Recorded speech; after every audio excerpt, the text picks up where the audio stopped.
Learn the most empowering hiring techniques. Land the most desirable talent.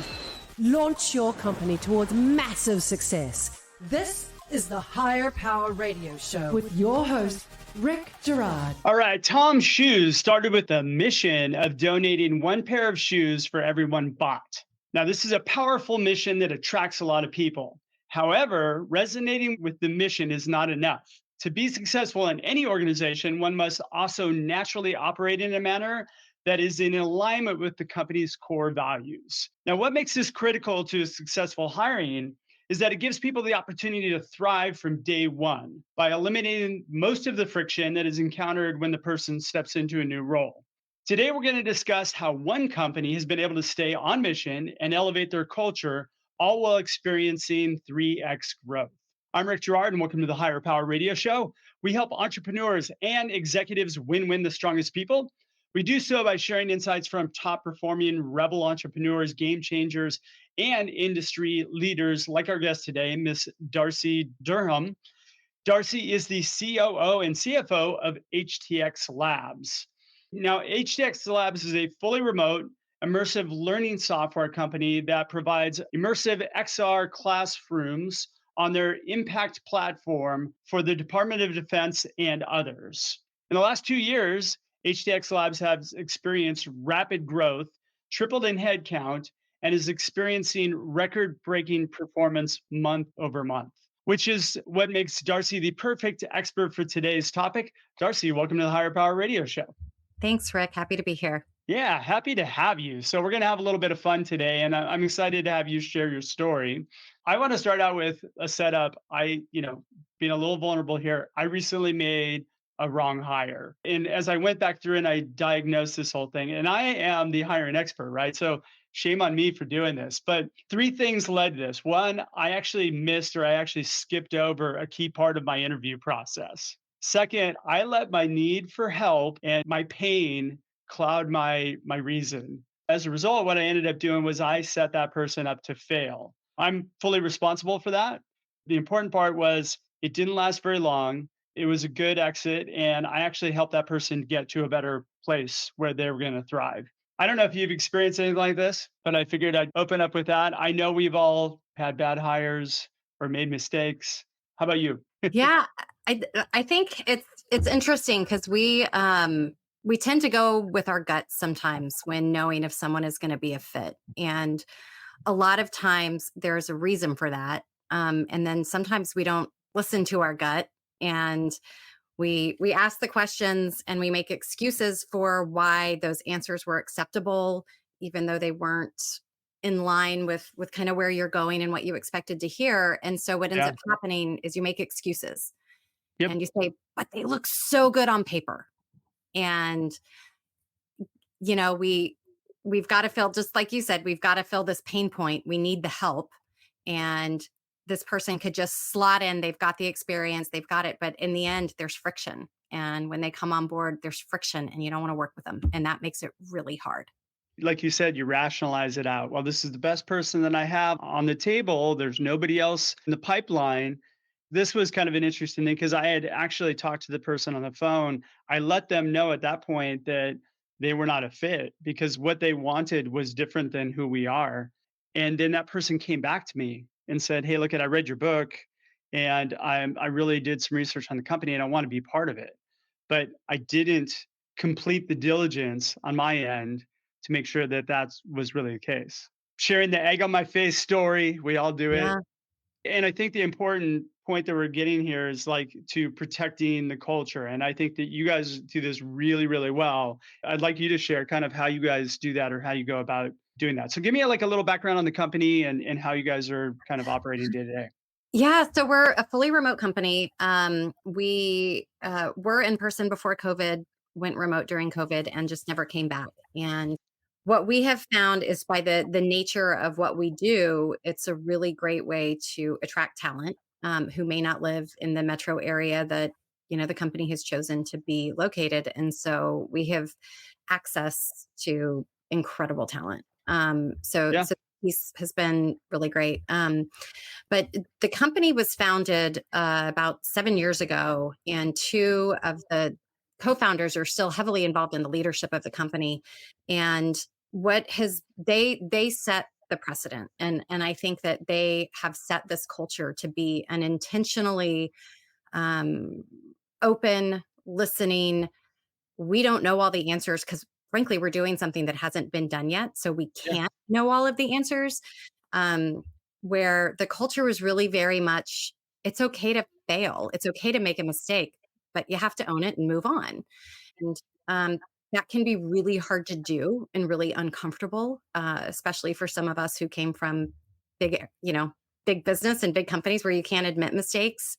And it is it is very much a culture of let's set you up for success and set you up to try things because we're not going to get it right the first time. We just know that. We've got to be okay with that. Get it wrong quickly and pivot on. Move on. What's been your biggest challenge recently? Well, I mean, it's that we grew from, I think I was employee number 26, and now we're in the mid 80s over 2 years. That's significant, and that's because we have work to do. We have deliverables that we have to meet, and so it's really about finding those people who are going to align with your mission, be additive to the team, and it's really a force multiplier when you get the right folks in the seats. And it's what we're seeing is the team is just unstoppable when you get the right people in. That's the thing that you have to protect the most is when you have that unstoppable team. You certainly don't want to have somebody infiltrate and destroy that. I mean, and it's so fragile, it's so easy to do. It is. Have you experienced that in any way? Have you hired anybody that maybe you had to exit? We have. Yeah. And I would say the one lesson that we've learned is when we don't get the right person in, we try to get them out very quickly. And it is because it is a drag on the team. Yeah. It can impact morale, it can impact others, it can impact productivity. And you just you make mistakes, you own them, and you move on. So One of the challenges that I see with most companies, pretty much right away, like within a week to 2 weeks, whether or not somebody's going to be an additive to the environment or not. And if they're not, then you need to be having those conversations. I exited my person in 3.5 weeks, something like that. And I don't think it came as a surprise. And as a matter of fact, I think that person was actually relieved to be in the place where they're going to thrive. I mean, we just weren't the right match, which is as much on me as it is them for sure. yeah. So why has kind of this protection of your culture, like of your, why is that so important to your company? Um, I I think given the industry that we're in and what we're doing, it's really crucial to our success, Mhm. to not be arrogant and all knowing, and here's the solution, and this is what you need, and this is what's going to do it for you, because this is a completely new technology. I mean, we build virtual reality classrooms. So we build these things, behind me, and we load them up with intelligence and functionality so that people can go in and build their own lessons. And there's maybe a handful of people on the planet who have ever done that before. So we can't come across as this is the only way to do it. You have to be okay with trying different things. One of the things that we screen for right in the very beginning with candidates is, are they okay in a gray area? Are they okay knowing that your path is not set in stone?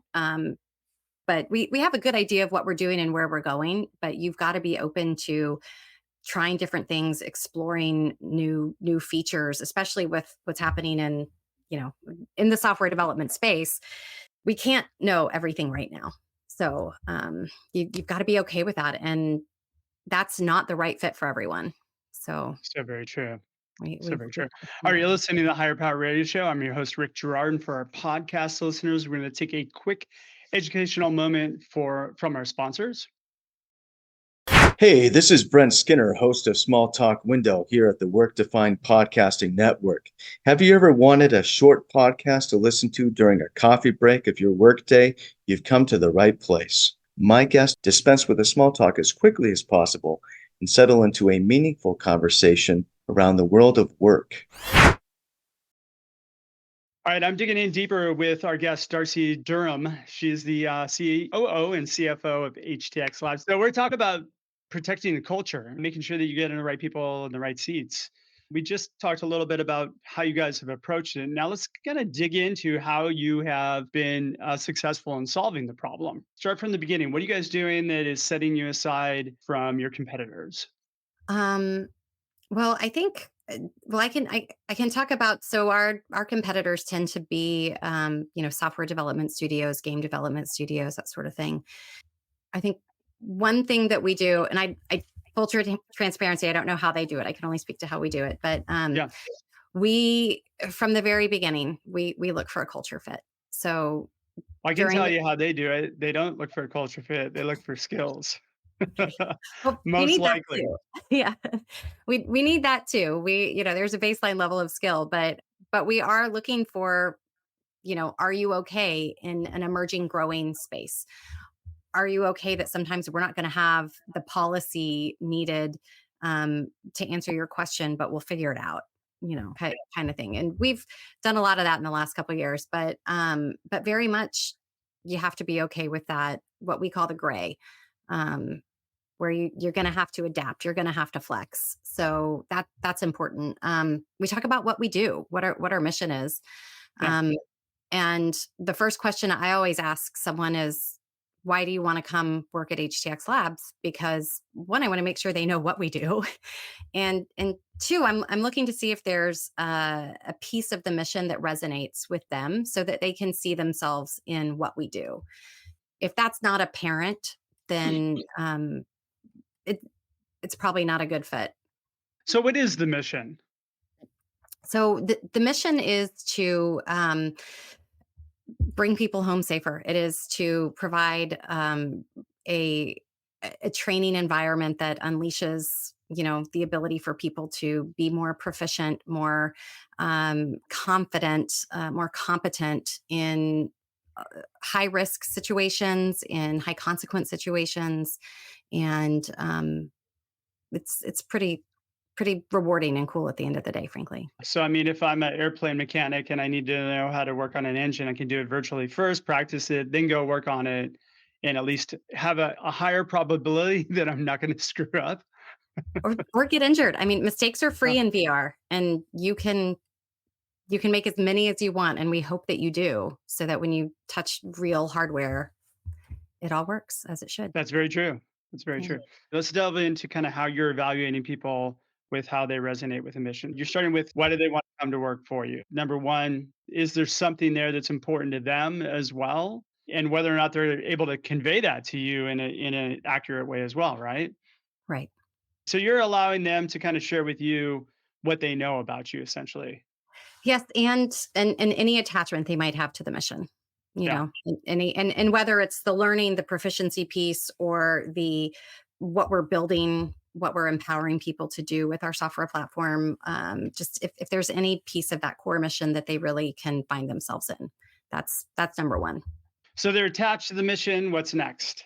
So then it is, I like to understand what motivates people when they're at work. So what do they need to show up at work every day and have it not be this, I'm punching the time clock, I got to grind through. I mean, sure, there are days where it's a grind, but I think for the most part, we all feel really excited about what we do and that we get to do this for a living every day. And so want to understand what are the elements that people need to have that rewarding experience and that motivation. I mean, you spend the majority of your time working, you should enjoy it, and Sure. find joy in it. So I ask what do they need to be engaged and happy and motivated in a job? What is that like for them? And so understanding what that looks like for people, and if that's something that we have. As we're going through kind of your questioning, you're evaluating people against your core values, correct? Our values and our behaviors. Yeah. I think you shared with me your values are on fire, in touch, no fear, all in. How do those manifest themselves on a daily basis? So just pick one and maybe let's delve into that a little bit. Okay. On fire. which our DevOps engineers don't love. So I'll highlight that one because nothing should ever be on fire. But no, on fire means you're, you're enthusiastic, you're hungry, you're excited about what you're doing, and you're on fire, like you're ready to go. Yeah. And I think that's how we feel about what we're doing on a day-to-day basis. I am motivated. I'm ready to solve this problem or deliver this or fix this. Got it. So you have that broken down into actual behaviors that kind of drive that value. So the behaviors that drive on fire might be what? Hungry, enthusiastic, passionate, eager, interested. Okay. So as you're going through your interview and you're asking them questions, as you're delving into those, how are you understanding whether or not somebody is, Is it I don't is it fit? know, driven, hungry, enthusiastic, or passionate? So the question of what do you need in a work environment to feel engaged? A lot of times I'll get the answer, I need a challenge. I need something that is different every day. I need to not have this monotonous job where I do the same thing. I need problems to solve. I need challenges. So something like that shows me, okay, this person might do very well here because of the alignment with what motivates them and what they're going to face on a daily basis in this Gotcha. environment. And then, of course, you're drilling down on that because a lot of times, one of the things that I've noticed is that interviewees tend to feed you answers, because they really want the job or at least the option of getting the job. Yeah. I'm guessing you guys kind of dig in on that and test it and really get to an understanding of whether or not somebody does feel driven, or are they really enthusiastic, or are they just kind of putting their best foot forward, that sort of thing. But one of the things that I found is a really good question is, tell me about a time when you fixed an issue that was not assigned to you. This was something out of the side of the scope of your job, or something that you found, or that ... when you fixed something that was whatever. I found that for me, I'm gonna steal that one. I like that one. yeah, you're welcome to have any of them. They're all free. What I've found is that where the magic happens is when you drive down into the what, how, and why. Describe a time when you had to pivot on a project in order to complete it. Adaptability, I think, is one of your guys' too, for no fear. So what prompted the pivot? How did that change affect the outcome? Why was this important to you? Understanding at a deeper level the data behind it, because I found that lots of people can give you really good high level answers, but when you get into the weeds, that's usually when sometimes the wheels come off the bus. Yeah. Get to the truth. I think when we talked, you guys do something kind of similar, right? Yeah, it's there's one question that I like to ask, mostly because I love the variegation of answers, but what is something that you're particularly proud of or do very well that wouldn't come across in a resume or during the interview process? And just get things all over the map, but it really speaks to what this person holds dear and what they value personally as something that they are proud of, and just get really great answers. That kind of ties to passion, understanding whether or not somebody's even passionate about something. We have one for curiosity. And one of the things that I found is that when people start talking about things that they're really curious or passionate about, like they start to light up and they start giving you this really great story. But there's a lot of people that really aren't passionate about anything. They're just kind of like, I don't know, I just live, which is okay. There's nothing wrong with that, but probably doesn't translate too well into your environment if they don't have at least something they're passionate about, right? Yeah, it's true. And I've had only once someone come up with a pretty horrible answer to that, and we ended up not going through with that hire. I don't think there's really horrible answers, but there are answers that just don't align with who you are. Better way to say it. Exactly. I mean, ultimately, the goal is you want to set people up for success. Nobody wants to take a job with you and fail. That's right. So, it's our responsibility to make sure that people take a job with you and they succeed. Right. We're getting pretty close on time. Darcie, what would be 2 or 3 key takeaways you can give the audience that can plug into the business today? If culture is what is fueling your success and is important to you, don't compromise on it. Amen. And if you do, fix it quickly. I think also one thing that I've learned is making sure to hire people that you want to work with. When you enjoy the people that you work with, it becomes a whole lot more fun. Just you look forward to your meetings. You make time for the chit chat because you are genuinely interested in these people. And I think there's just a more open communication, more sharing, more collaboration. If you genuinely like the people you work with, it just makes it easier. So true. Yeah. And I think too, if it's not a slam dunk on hiring, it should be a no. If you find yourself compromising and trying to make a square peg fit in a round hole, you should stop, save yourself the trouble, and go back to the drawing board. Which is really hard to do when you don't have a funnel of other candidates, right? But like I think it's taking that time to develop that discipline. I think, again, it bit me in the butt a few months ago. I'm sharing it now, but man, I was embarrassed for quite a while. It happens. Yeah. You can't beat yourself up. We're humans. We make mistakes. You know, as long as we learn from them, then it was valuable.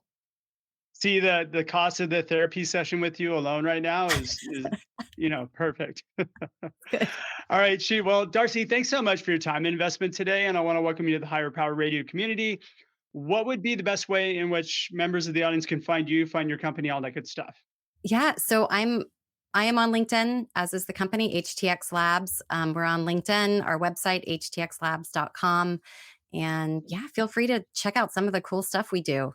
So it's and that picture behind you is like some of the cool stuff you do. I got to dig into it. I was like, it's so cool. All right. Thanks for tuning in to this week's episode of Higher Power. Quick thanks to our team, Brian Colburn, Andrea Ballin, and Ayla Gerard. If you're listening to the podcast, please subscribe, review, and share. After all, this show's for you. And send us messages. We want to provide great content for you week after week. And we're kind of evolving the show as this season kicks off. So we'd like to make sure that we're hitting topics that are powerful to you.